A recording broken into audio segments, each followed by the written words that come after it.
आठवलं म्हणून तुमच्याशी ना शेअर करावं वाटलं. थंडी बेकार होती. सकाळी 8 वाजताची गोष्ट आहे. उगाच आपलं फालतूगिरी करायची म्हणून करायची. आता इलेक्शन आले आणि सोशल मीडियावरती पण आयचा ज्ञान गेलेला दिसला रस्ता की हान गाड्या कशा पण लय जोरात आली. मित्रांनो, असंच एक डोक्यात आलं माझ्या मनात आणि तो विचार मला एक अजून मांडायचा आहे. नमस्कार मित्रांनो आणि जय शिवराय. आता सकाळचे वाजले 5:30 आणि आपण निघालो आता ट्रेनिंगला. आठवलं म्हणून तुमच्याशी ना शेअर करावं वाटलं म्हणून मी शेअर करतोय, बाकी काय नाही. पण आता गेली जवळपास ना 10 ते 12 किंवा आय थिंक 12 वर्ष तर कन्फर्म झालेली आहेत. जेणेकरून मला ना म्हणजे मी सकाळी उठतो. सकाळी म्हणजे किती वाजता? सकाळी म्हणजे 4, 4:30 किंवा 5 मॅक्स. ठीक आहे, तर ती सवय अजून पण मला आहे. मला जास्त करून म्हणजे नाही का ते आहे सॅटर्डे संडेला पण मला जास्त करून अर्ली मॉर्निंगच जाग येते. कारण एवढ्या जास्त वेळ मी झोपूच नाही शकत, अजिबात नाही झोपू शकत. कारण की ती सवय लागलेली ना ती तुटत नाहीये. सकाळी अर्ली मॉर्निंग उठायचे म्हणजे मी रात्री किती वाजता जरी झोपलो तरी सुद्धा मी सकाळचं लवकर उठू शकतो, असा विषय. तर ते म्हणजे ट्रेनिंगमुळे झालं. ट्रेनिंग म्हणजे कोणती? मी जायचो जिमच्या ट्रेनिंगला, म्हणजे कॉलेजला असताना, कॉलेज इंजिनिअरिंगच्या आधी, इंजिनिअरिंगच्या नंतर, मी म्हणजे आता सुद्धा जातो. सो असा विषय. पण मला ती गोष्ट म्हणजे काय माहिती का, ती मला मुद्दामून सांगायची आहे की त्यावेळेस मी आपली ॲक्सेस होती आपल्याकडं, पहिली गाडी होती आपली. तर त्या गाडीवरती नंतर मग FZ वरती भर थंडीचं म्हणजे आता आहे ना मी सांगू शकत नाही आता किती डिग्री सेल्सिअस असेल, पण थंडी प्रॉपर आहे बाहेर. चांगली थंडी बरं का. तर त्या थंडीमध्ये म्हणजे त्यावेळी जास्त शूज वगैरे नव्हता, पण जिम मध्ये घालायचा शूज तो बॅगेत आपण ठेवायचो. पण थंडी बेकार होती आणि लिटरल तेव्हा तर म्हणजे हेल्मेट वगैरे पण वापरत नव्हतो, त्यामुळे हेल्मेटचं काय एवढं हे नव्हतं. फक्त टोपी घालायचो आणि तो बलक लावा असायचा तो असा ओढून इथपर्यंत घालायचो आणि चष्मा घालायचो आणि निघायचो बोंबलत. सकाळचं म्हणजे किती वाजता? 4:30 5 5:30 हमखास म्हणजे हमखास जायचो. तेव्हाची सवय ना ती अजून आहे मला ती सवय. त्या सवयीचा फायदा पण खूप झाला. मी बऱ्याच व्हिडिओमध्ये सांगितलंय, ज्यांना माहिती त्यांना माहिती आहे की ट्रेनिंग वगैरे आणि कसं इंजिनिअरिंग केलं ते सगळ्यांना माहिती आहे. सांगायचं माझं हे होतं की त्यावेळेस मी म्हणजे खूप थंडी होती. ठीक आहे, तर ती एक गोष्टच आहे, खूप थंडी असायची आणि तसं जायचो बोंबलत, हातात काय नाही आणि ट्रेनिंग जायचं भर थंडीचं. त्यामुळं एवढं घाण म्हणजे हे व्हायचं ना, खूप बेकार. आणि त्यानंतर मग आपण आता जस्ट गाडीत जातोय ना तर बरं वाटतंय, कारण की ऑब्विसली स्वतःच्या कष्टाने स्वतःच्या मेहनतीने घेतली गाडीची मजा वेगळीच असते. सो खूप बरं वाटतंय की सध्या आता थंडी वाजत नाहीये बाई गाडीत बसल्यावरती. बस एवढंच आहे की थंडी वाजत नाही, ऊन नाही, पाऊस नाही, बाकी काय विषय नाही. अजून काय बोलूया मी, हे बघा ना आता म्हणजे थंडी मला खूप वाजते ऍक्च्युली. थंडी मला तुम्ही उन्हात आहे ना किती वेळ पण उन्हात उभा करा किंवा असं गरमीच्या ठिकाणी मला चालेल, नो प्रॉब्लेम ॲट ऑल, मला खरं चालेल. पण थंडी आहे ना मला सहनच नाही होत जास्त करून ना. म्हणजे आपण उत्तराखंडला गेलो होतो, तर उत्तराखंडमध्ये ते कसं होतं ना, त्या ठिकाणी तिथं जाऊन ते आपल्याला सवय ॲडॉप्ट करते ना, ते वेगळं असतं. पण ही थंडी नकोय. पण लिटरली आता घरातून निघायचं म्हणलं ना, गाडीपर्यंत यायचं म्हणलं तरी मला नाकेनऊ येतो, एवढी थंडी आहे. गाडीत बसल्या तर विषय नाही, हिटर शिवाय बसतच नाही गाडीत. पण ते दिवस मला आठवले म्हणून मला जस्ट तुमच्याशी शेअर करायचं होतं, बाकी काय विषय नाही. खूप भारी वाटतं, पण छान वाटतं की आज आहे बुधवार आणि आज आपल्याला न्यायचं आहे पप्पांना. पप्पांना न्यायचं, आईला नाही, पण पप्पांना हॉस्पिटलला न्यायचं आपल्याला. सो नंतर जाईल, दुपारी वगैरे अपॉइंटमेंट आहे, तर दुपारी जायचं आपल्याला तिकडे. आणि गाडी पण एवढी घाण झालेली आहे ना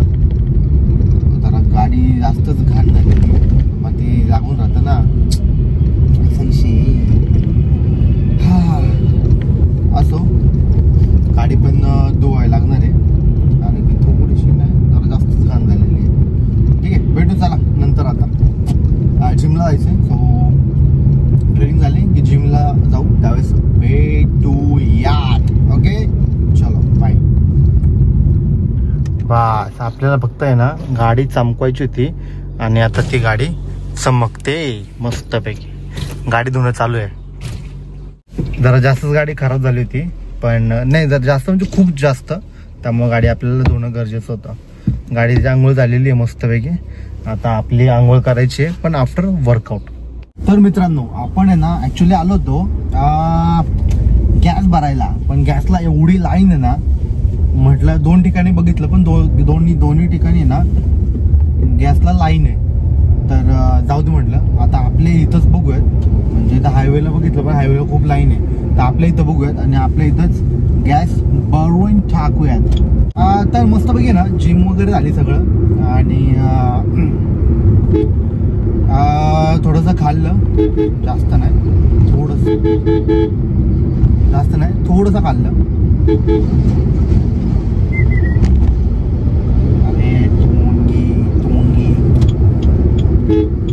मित्रांनो 1 मिनिट थांबा जरा.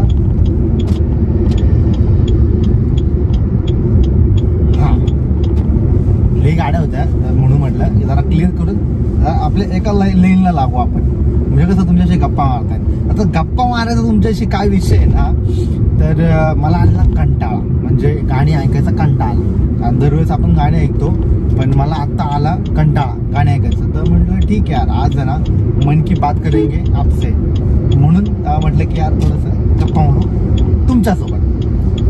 सो आय होप आणि आशा करतो तुम्ही सगळे ना एकदम असे मजेत असाल आणि छान असाल. तर ॲक्च्युली मगाशी काय आलं ना, मगाशी म्हणजे सकाळी 8 वाजताची गोष्ट आहे, ठीक आहे. तर मी असं जस्ट रील स्क्रोल करत होतो, काय असं करायला नव्हतं माझ्याकडं, म्हणून असं जस्ट रील स्क्रोल करतो. आपण नसलं तर आपलं काय करतो, सोशल मीडियावरती वगैरे आपण स्क्रोल करत राहतो, बरोबर.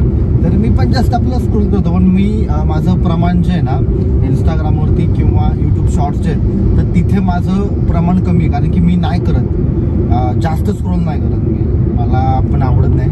ज्याने कोणी पाठवले असेल तर ते एखादी बघतो, किंवा जास्त स्क्रोल नाही करत. आणि मी काय करतो, मी लॉंग कॉन्टेंट कन्झ्युम करतो. मला आवडतं यूट्यूबच्या मोठ्या व्हिडिओ बघायला. मी माझं सांगतो, तुमचं मला माहीत नाही कारण ना.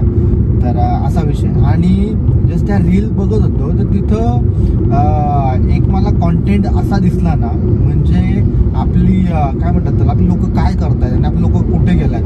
मला ते बघून लिटरली ना, बघून तर सोडा, पण आणि त्याच्या कमेंट्स वाचून आई देवा म्हटलं काय चाललंय काय, असं असतं थोडं, असं असतं. म्हणजे काय फालतूगिरी यार. साडी घालून चार्जर कसा आयफोन चार्जिंगला कसा लावायचा, साडी नेसून घालून नाही साडी नेसून नवऱ्याच्या पाया कसं पडायचं, साडी नेसून फोन कसा लावायचा, साडी. अरे भाई, म्हणजे एवढे दिवस साडी घालणाऱ्या त्यांना माहितीच नव्हतं फोन कसा चार्जिंग लावायचा, परत पाया कसं पडायचं, हे कोणाला माहितीच नव्हतं. ह्या काकूंमुळे ते कळालं यार, लिटरली. म्हणजे काय, आणि 100K+ फॉलोअर्स आहेत त्या काकूंना. शप्पथ सांगतात, कुठं काय चाललंय लिटरली यार, लिटरली म्हणजे नाही का, बेकार यार, खूप बेकार. काय करतील आणि काय नाही. पण मला काय म्हणायचं मित्रांनो, तुम्ही चांगला कॉन्टेंट द्या, काहीतरी कॉमेडी फनी रील्स असतील तर त्या तुम्ही हे करा. हा, उगाच आपलं फालतूगिरी करायची म्हणून करायची. हा, दिलाय भेंडी फ्री प्लॅटफॉर्म म्हणून काही करायचं का, काही. अरे देवा, शपथ रे, थँक गॉड आपण असलं काही टाकत नाही, टाकत नाही आपण.